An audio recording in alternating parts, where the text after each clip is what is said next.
காக்கும் கடவுள் கணேசனை நினை, கவலைகள் அகல அவனருளே துணை.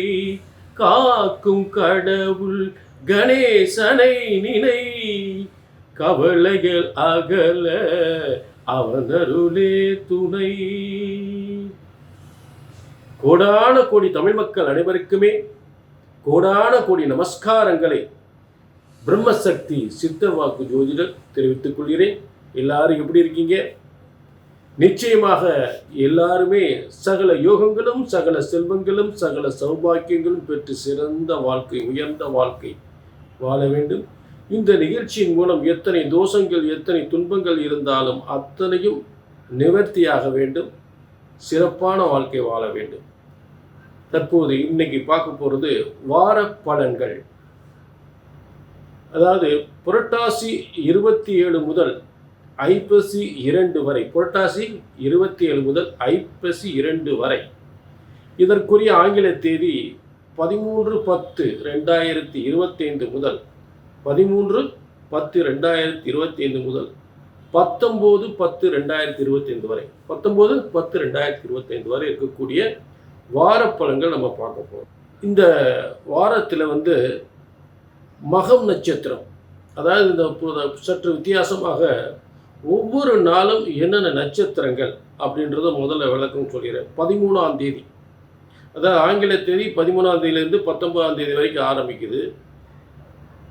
இதில் 13ஆம் தேதி மகம் நட்சத்திரம், அப்புறம் 14ஆம் தேதி பூர நட்சத்திரம், அப்புறம் 15ஆம் தேதி உத்திர நட்சத்திரம், 16ஆம் தேதி ஹஸ்த நட்சத்திரம், 17ஆம் தேதி சித்திரை,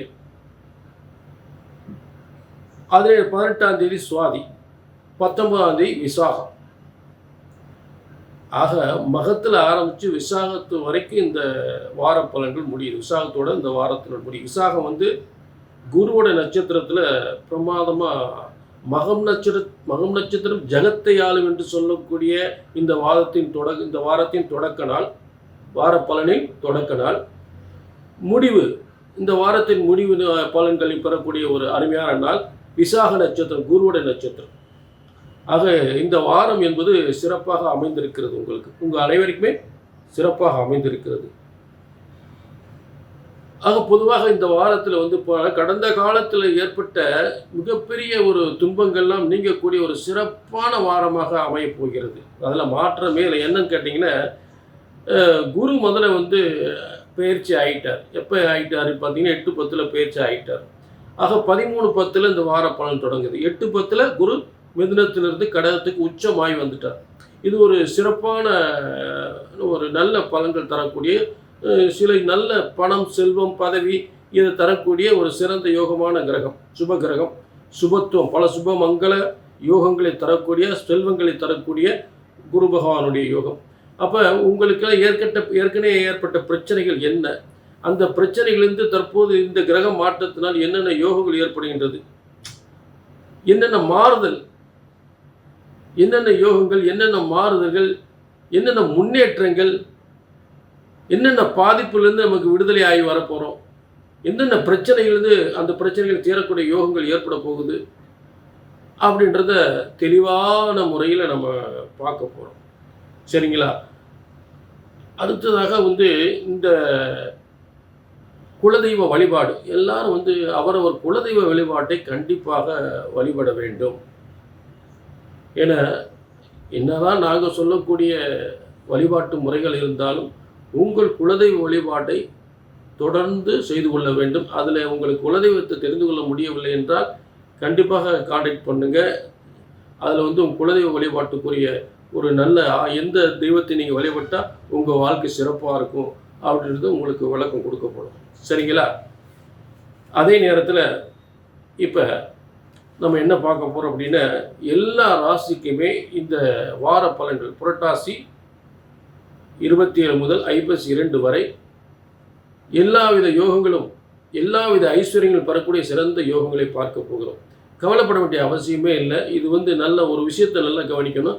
இது பொதுவான பலன். உங்கள் தனிப்பட்ட ஜாதகத்தை பார்க்கணும்னா கீழே நம்பருக்கு நோட் பண்ணிக்கிங்க, ஒரு முன்பதிவு பண்ணிக்கிங்க. சரிங்களா? ஆக இப்போ எல்லா ராசிக்கும் மாத பலன்கள் நம்ம பார்ப்போம். வாரப்பலன்கள் கடகராசினியர்களை உங்களுக்கான வாரப்பலன்கள் புரட்டாசி 27 முதல் ஐப்பசி 2 வரை இருக்கக்கூடியது. அதே நேரம் ஆங்கில தேதி 13/10/2025 முதல் 19/10/2025 வரை இருக்கக்கூடிய வாரப்பலன்கள். ஆக 13ஆம் தேதி இந்த வாரம் தொடங்குது.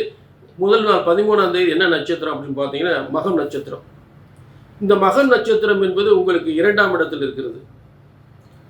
ஆக மகம் நட்சத்திரம் ஜெகத்தை ஆளும் என்பது போல உங்கள் ராசிக்கு அதிபதியே இந்த வார தொடக்கத்தில் 2ஆம் இடத்தில் இருக்கிறதாக உங்களுடைய சுய முயற்சிகள், சுய வியாபாரங்கள் எல்லாம் சிறந்து விளங்கக்கூடிய, உங்களுக்கு தனஸ்தானத்தில் இங்கே நினைச்ச மாதிரி வருமானம் அடையக்கூடிய மகம் நட்சத்திரம் ஜெகத்தை ஆளும் என்று சொல்லுங்க 2ஆம் இடம்.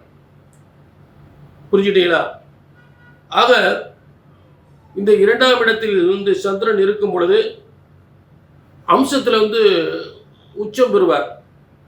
அம்சத்தில் கடகராசிக்கு 10ஆம் இடத்துல இருப்பார்.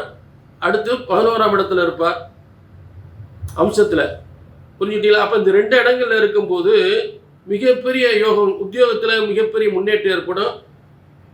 லாபத்துறை செய்கின்ற வியாபார தொழில்களில் லாபம் 11ஆம் இடத்துக்கு அவர் உச்சம் பெறும் பொழுது மிகப்பெரிய முன்னேற்றம் ஏற்படும், பதவி உயர்வு ஏற்படும். புரிஞ்சுட்டீங்களா? சரி, அடுத்து 14ஆம் தேதி பூர நட்சத்திரம். இந்த பூர நட்சத்திரம் என்பது சுக்கிரனுடைய நட்சத்திரம். கடகராசிக்கு 4-11க்குரிய சுக்கிரன். அந்த 4-11க்குரிய சுக்கிரன் எங்கே இருக்காருன்னா சூரியனோடு சேர்ந்து 3ஆம் இடம், கடகத்துக்கு 3ஆம் இடம் கன்னிராசியில் இருக்கார். கன்னிராசியில் பரிவர்த்தனை யோகத்தில் இருக்கிறார். அப்போ பரிவர்த்தனை யோகம் என்பது நிச்சயமாக செல்வங்கள் சேரும், செய்கின்ற தொழில் ஒரு பயணத்தை உருவாக்கும். ஏன்னா அவர் உங்களுக்கு 11ஆம் அதிபதியாக இருப்பதனால் சில 4ஆம் அதிபதி அதை பயணத்தின் மூலம் நன்மைகளை ஏற்படுத்தக்கூடிய, மேலும் சூரியன் அவரும் பயணத்துக்குரியது தான். ஆக கடகராசிக்கு பயணங்களால் பல யோகங்கள் ஏற்படும். பயணங்களால் பணம் பெறும் யோகம். பயணங்கள் என்ன நினைக்க, சம்பாதிக்கணும், சம்பாதிக்கிறதுக்கு இப்போ நிறைய பயணங்கள் ஏற்படும். அந்த பயணங்களால் வருமானங்கள் ஏற்படும். ஆக டிராவல் சம்பந்தப்பட்ட வச்சிருக்கவங்க நல்ல வருமானம் ஏற்படக்கூடிய நிலை உறுதியாக ஏற்படும். சரி, அடுத்ததாக வாகன யோகம். வாகன யோகம் அதுக்கு நிச்சயமாக உண்டு. சரிங்களா? ஆக பொதுவாக இந்த கடகராசிக்கு பார்த்தீங்கன்னா நல்ல ஒரு வாழ்க்கையில் நல்ல முன்னேறக்கூடிய சிறந்த ஒரு காலம், நல்ல ஒரு சிறப்பான காலம். அப்போ இந்த வாரத்தில் என்ன ஒரு சிறப்புன்னா கடகராசியில் குரு பகவான் உச்சம் பெற்று உட்காந்துருக்கார் அவர் ராசியில். சரி, அடுத்ததாக நட்சத்திரம் பார்ப்போம். பூர நட்சத்திரம் அடுத்த 15ஆம் தேதி உத்திர நட்சத்திரம். இந்த உத்திர நட்சத்திரம் என்பது சூரியனோட நட்சத்திரம். அதாவது கடகராசிக்கு 2ஆம் இடத்துக்குரிய சூரிய பகவான் 3ஆம் இடத்துல இருக்கார். அப்போ அவர் பயணத்தை கொடுக்குறார். 2ஆம் அதிபதி 3ஆம் இடத்தில் இருக்கும்போது பயணங்களால் யோகம், டிரான்ஸ்ஃபர், சிலருக்கு அரசு உத்தியோகம் செய்யக்கூடிய டிரான்ஸ்ஃபர் உறுதியாக ஏற்படும். இது சூரியனுடைய சூரியன் அதாவது செய்கிற ஒரு டிரான்ஸ்ஃபர் உத்தியோகம் கிடைச்சா நான் மனம் ஏற்றுக்க நல்ல அதனால் பிரகாசமான வாழ்க்கை ஏற்படும், நல்ல பேரும் புகழும் கிடைக்கும். டிராவல்ஸ் பண்ணக்கூடியவங்களுக்கு நல்ல வருமானம் வரும். சூரியனும் வாகனாதி சம்மந்தப்பட்டது, போக்குவரத்து சம்மந்தப்பட்டது. அதே நேரத்தில் மனோதிடம், வலிமை, தைரியம், தன்னம்பிக்கையோடு செயல்படக்கூடிய ஒரு சிறந்த யோகத்தை ஏற்படுத்துவார். சரி, அடுத்ததாக 16ஆம் தேதி ஹஸ்த நட்சத்திரம். இந்த ஹஸ்த நட்சத்திரம் என்றது சந்திரனுடைய நட்சத்திரம் தான். சந்திரன் சுய முயற்சியில் முன்னேறக்கூடிய, அவரும் சந்திரனாப்பன் கடகராசிக்கு அதிபதியாகி 3ஆம் இடத்துக்கு அவர் பெரும்பாலும் இந்த சந்திரன் பயணத்தை திரும்ப சொல்லிக்கிட்டு இருக்கு. இடமாற்றம், உத்தியோக மாற்றம், வியாபாரம், வருமானம், முன்னேற்றம் பயணத்தால் அதிகமாக ஏற்படும் அப்படின்றது இந்த சந்திரன் அடுத்து ஹஸ்த நட்சத்திரத்தில் இருக்கக்கூடியது. அதே நேரத்தில் பெண் சகோதரிகளால் நல்ல ஒரு பலன் கிடைக்கும். பெண்களால் நல்ல யோகத்தை ஏற்படுத்தக்கூடிய காலம். பெண்களால் கடகராசிக்கு நல்ல யோகத்தை ஏற்படுத்தக்கூடிய காலம். சரிங்களா? அடுத்ததாக கடகராசிக்கு அந்த 17ஆம் தேதி சித்திரை நட்சத்திரம், பூமிகாரோட நட்சத்திரம். இந்த 17ஆம் தேதி என்னது பார்த்தீங்கன்னா செவ்வாயுடைய நட்சத்திரம். சித்திரை என்பது செவ்வாய் நட்சத்திரம். செவ்வாய் யாரு? கடகராசிக்கு 5-10க்குரியவன், அதிர்ஷ்டக்காரகன், சொத்துக்களுக்குரியவன், பதவிக்குரியவன், பூமிகளுக்குரியவன். ஆக உயர் பதவி, செய்கின்ற புதிய உத்தியோகம், புதிய பதவி ஏற்றுக்கொள்வது, புதிய பூமிகள் வாங்குவது, புதிய வாகனங்கள் வாங்குவது, பிள்ளைகளுக்கு நல்ல முன்னேற்றம், கடகராசினுடைய பிள்ளைகளுடைய முன்னேற்றம் சிறப்பாக அமைவது, பிள்ளைகளுக்கு நல்ல உத்தியோகம் கிடைப்பது, இதெல்லாம் வந்து சிறப்பாக. ஏன்னா புத்திரஸ்தானத்துக்கு 6ஆம் இடம் மேசராசி, அதற்குரிய செவ்வாய் வந்து பிள்ளைகளுக்கு நல்ல உத்தியோக வாய்ப்பு, வேலை வாய்ப்பு, தொழில் வியாபாரம் நல்லபடியாக பெருகக்கூடிய நல்ல யோகத்தை ஏற்படுத்தும். இப்போ கடகராசிக்காரங்களுக்கு தொழில் முன்னேற்றம் உறுதியாக ஏற்படும். சரிங்களா? அதில் மாற்றமே, தொழில் வேலை வாய்ப்பு முன்னேற்றம் உறுதியாக ஏற்படும். அடுத்தது சுவாதி நட்சத்திரம் 18ஆம் தேதி. சுவாதி நட்சத்திரம் என்பது கடகராசிக்கு 8ஆம் இடத்தில் சனியோடு சேர்ந்து வக்ரமாக இருக்கு. இப்போ வக்ரம் பெற்ற கிரகங்கள் வந்து எதையாவது செய்யணும், எதையாவது சாதிக்கணும்னு சொல்லி நினைக்கும்.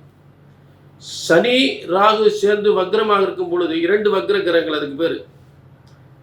அதாவது சனி தற்காலிக வக்ரம், இவர் வந்து இயல்பாகவே வக்ரம்.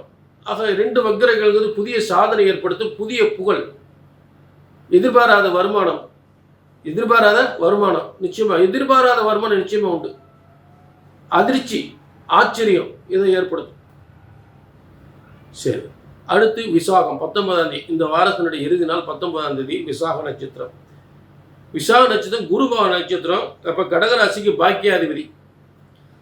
அந்த பாக்கியாதிபதி 6, 9க்குரிய பாக்கியாதிபதி காலபுருஷ தத்துவத்துக்கு அக்கை 9ஆம் அதிபதி. அந்த 9ஆம் அதிபதி உங்கள் இடத்துல இருக்கும்போது நிச்சயமாக உங்கள் வாழ்க்கை மிகப்பெரிய உச்சத்திற்கு கொண்டு செல்லும். நல்ல பதவி, நல்ல உத்தியோகம், நல்ல தொழில், நல்ல வருமானம், மனம் நிறைந்த நேரம், நல்ல வாழ்க்கை இந்த வாரத்தில் வந்து இப்போ சிறப்பாக அமைப்போகுது. இது இந்த வாரத்தினுடைய இறுதி நட்சத்திரம் விசாக நட்சத்திரம். அற்புதமாக அமைஞ்சிருக்கு. கடகராசினர்களே, சாதிக்கக்கூடிய நேரம், வெற்றி பெறக்கூடிய காலம். சரிங்களா? இதில் ஏதாவது உங்களுக்கு சந்தேகம் இருந்தால், நீண்ட நாட்கள் ஏதாவது உங்கள் ஜாதகத்தில் நடக்காமல் இருந்தால் கீழே நம்பருக்கு நோட் பண்ணிங்க, ஒரு அப்பாயின்மெண்ட் வாங்கிங்க. மீண்டும் ஒரு நல்ல நிகழ்ச்சி சந்திக்கும் வரை உங்களிடமிருந்து விடைபெறுவது 18 சித்தர்களும் முனிவர்களும் உருவாக்கிய சித்தர் வாக்கு ஜோதிடர் பாலச்சித்தர். நன்றி, வணக்கம்.